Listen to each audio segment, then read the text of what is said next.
Aisha Namataka y'omu ku bazannyi ba weightlifting abaana abasuubirwa okukiikirira eggwanga mu mpaka za Africa mu Accra e Ghana.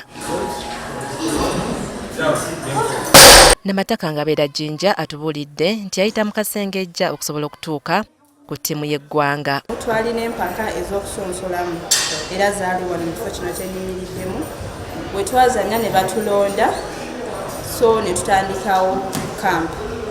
Kwe kuva ejjinja n'ezigenda. Ono musanyufu nti yasobodde okubeera ku ttiimu y'abazannyi abana wadde ng'okuvuganya kwabadde kw'amaanyi. Nsookera ddala mpulira essanyu ly'amaanyi okubanga nze alondeddwa kugenda okukiikirira Uganda ate nga waliyo abawala abalala bangi ne Kampala naye ne balonda nze ave Busoga ejjinja. Omuzannyo guno yagutandika wa myaka 18 kyokka n'aguwummulamu bwe yafumbirwa. Omuzannyo guno nagwagala nnyo kubanga nkyali muto. Nali nguzannyenko naye embeera y'ensi nesooka nenguwummulamu. Yes, we nafumbirwa n'enzaala nga nina okiwaamuuko obudde saazo kati omwana akuzeemuuko anaatera otandika okusoma naye nga kankole ki kanguddira omuzannyo. Kuba ekirooto kyange kyali naye njagala okuzannyako empaka za Olympics. Asuubiza bannayuganda nti mu mpaka za Africa si waakubayiwa. Nsuubira okuwangula era nsuubira okukomawo n'omudaali.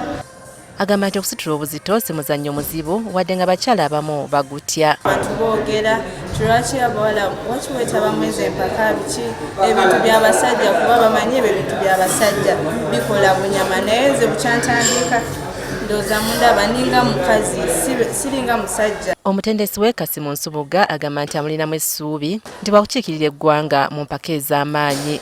Twabadde Egypt mu senior Africa mu mpaka ze twabaddemu Nakidde Lydia yawangulidde emidaali gye gyasigaddewo kategole yemu abaddemu abantu babadde nga 5 naye okusinziira ku byuma byasikula yabadde ayinza okutuwangulira emidaali era kyova olaba nti namutaddemu obwesigwe ndabe nga mutwala.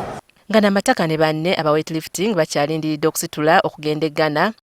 Ttiimu endala omuli ya table tennis, badminton n'omupiira zo zaatuuse dda. Regina Nalujja, NTV Akawungeezi.